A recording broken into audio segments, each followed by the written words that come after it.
Yo, what is up? Paps here, back in our video, and today we're going to be starting our revisited, renewed A-roll content slash A-roll videos. It's been over 2 years since I started to post A-roll content, and at this point, while I do think I still have a long way to go in terms of getting better and learning and being more comfortable, I think it's pretty safe to say that I have learned directional air roll, and while I haven't mastered it, I'm at a point where I can definitely be more concise, give better tips and tricks, and better tutorials, probably.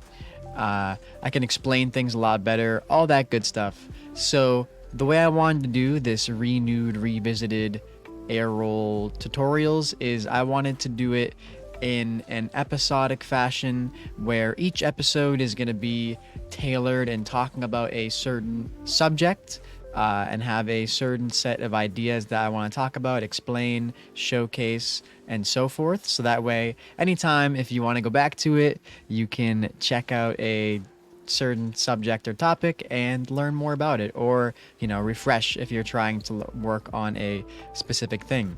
And as you can see from this title, this is the beginning. So we're going to be talking about the very basics, how to bind it, the different movements you can do with it. And I'm just going to try to convince you to use it. I'm going to get you on this journey, get you on this path. Take a sip of coffee here and get ready for this. I have a notepad of things to talk about. This one might not be very long. Like I said, it's going to be the very basics, very beginning of it. And first, we're going to talk about why it's good to have in conjunction or with regular air roll. So for me, I've been using directional air roll and regular air roll for a long time. And the reason it is better is because, one, you can control your car in different ways that you can't necessarily do with air roll. So I'll show you guys. With air roll, one, you have to be holding down, as you can see with my controller, I'm holding down square, which is my air roll button, to actually be spinning my car. If I don't, obviously, I'm gonna do this and my car is just gonna spin. And as you can see, I can kind of do diagonally. I can go both ways. I can just do like a side roll, whatever. But when it comes to directional air roll, there's different ways you can tilt your car with the axis, and that's because, as you can see here, I don't even have to move my left stick to be air rolling to the left because I'm using directional air roll left. And that's actually a huge advantage because that frees up your thumb to do different aerial movements that you can't do with air roll. Like I said, being able to roll your car and use your left stick to point it and turn it and twist it is a level of control you just can't get with air roll. Yes, it's harder. Yes, it takes a long time, but with proper training, as you can see, like someone like me who started off in the very beginning as a noob, you can do this tornado spin, which you can't do with directional air roll. You can do reverse tornado spin. You can do these like weird twists diagonally, and when you bring it all together, it looks more like fluid like this when you bring in all those movements and you're moving around your stick. But yeah, obviously I'll go more in depth onto the actual movements and talk about the very basic movements in probably the next episode. But yeah, as you can see, there's different ways to move your car that you just can't do with regular air roll.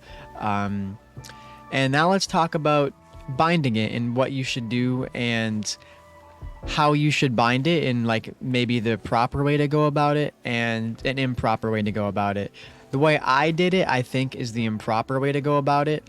I changed my air roll bind for my directional air roll binds and had to basically relearn both at the same time, rather than be comfortable with air roll, still have it bound, and be learning directional air roll. I think that was the wrong way to go about it, because it just made it harder for me and took me even longer to learn both again at the same time, basically.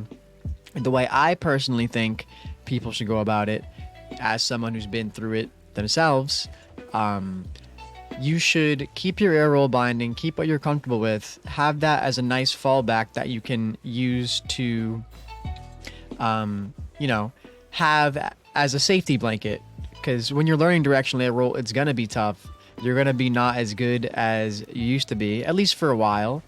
Uh, Especially if you're talking about how good you are with air roll compared to directional air roll, that takes a while.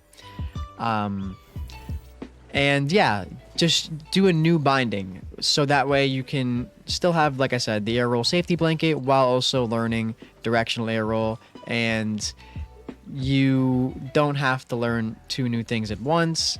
And when you actually do learn that directional air roll bind, it just becomes a new bind. It becomes just as comfortable as the air roll one.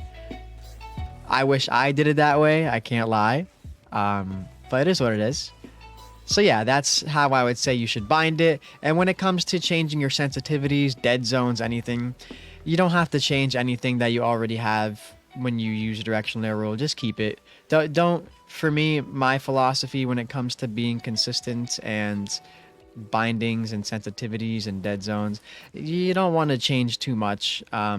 To be a consistent player, you want to be using relatively the same settings most of the time, unless you're trying to learn a new sense. Like I am trying to learn 2.0, so I've been using that for a while now. But you know, for before I changed to 2.0, I was on 1.35, 1.3 for literally years. So don't change too much. Keep it simple. Stay true to what you already know. And now let's talk about different things you can use directional air roll for. So you can use it for stalling. If you don't know what stalling is, look up Chronovi stalling tutorial. He has a good tutorial on it. Not a super necessary mechanic, but it's kind of cool to do if like you want to learn how to freestyle, stuff like that. For me, I like to use directional air roll for stuff like this. I'll use it to half flip. That way I can turn my car around and not have to worry about messing up my non-air roll half flips. You can use it for speed flipping. I personally don't use it for speed flipping. I like to speed flip with air roll, as you can see here. But if you want to make your air rolls or your speed flip even easier, you can use directional air roll, as you're seeing me do there. It is probably easier if you get used to it. I'm just not. I like using it with air roll. What else can you use air roll or directional air roll for specifically? Any movement that you use air roll for, you can use directional air roll for and probably make it easier, basically, is what I'm trying to say. I personally use directional air roll way more than air roll nowadays, but I definitely use both in conjunction, especially when it comes to like wave dash, half flips, all that good stuff. I still use air roll for those, especially if I'm like on the wall. I'll definitely use air roll to get my wheels and like power slide like I do right there, or like I'll like flip onto the wall, power slide, keep my momentum, or if I'm just wave dashing off the wall like right there, you know. Still use air roll. And last but not least, now that I've talked about the bindings and super basic stuff, let's go ahead and I'll show you guys some links I had pulled up beforehand, and we're gonna go through the Liquipedia page for Rocket League, and we're gonna look at this, and you're gonna see just how many pros use directional air roll. So you see AJ uses air roll left. You see other pros. Chronic uses air roll right. Ahmad uses air roll right. AJG uses air roll right. Alras uses air roll left. Alpha 54 is a god, so of course he just uses air roll. But Alpha Cap uses air roll left. AMS uses air roll right. Apparently Jack uses left and right. Aqua uses left and right. Archie uses both. Atomic uses left. Let's see. Let's just scroll down and look at just how many pros use directional air roll, especially the really good ones that you might consider mechanically gods or whatever, you know.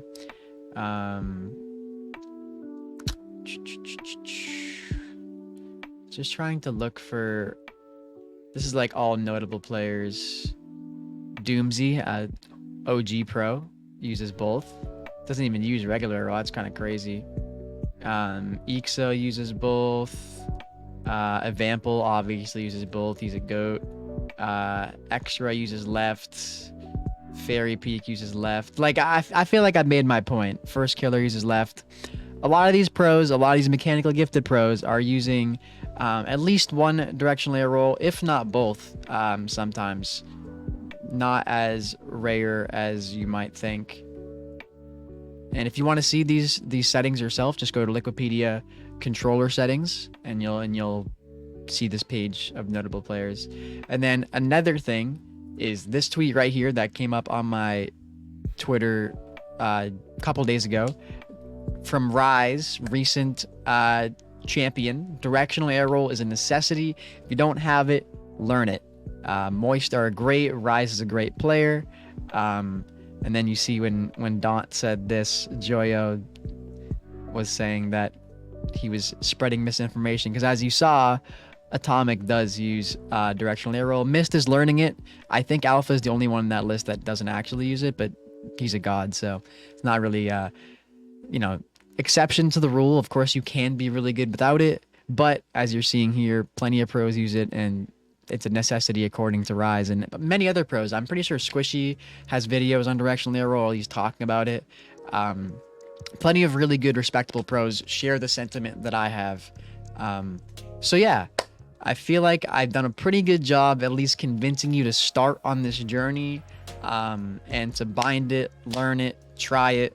And this was a pretty successful episode. And the next one, I'll probably be talking about basic movements. We'll talk about tornado spin, reverse tornado spin, the diagonal spin. I don't even know what to call that. And I'll talk about the very basic way to like practice it, get comfortable with it, and yeah, just like the very beginner stuff. And then we'll slowly work our way into talking about like different aspects of what you can do with it as you get more advanced, intermediate, yada yada yada. So yeah, well, I don't know how many videos are going to be in this series. Probably not too many, because there's only so much you can say about directional air roll. You have to just get in there and learn it yourself and get used to it. But yeah, I appreciate you guys. I love you guys. I'll see you in the next upload. And until then, peace.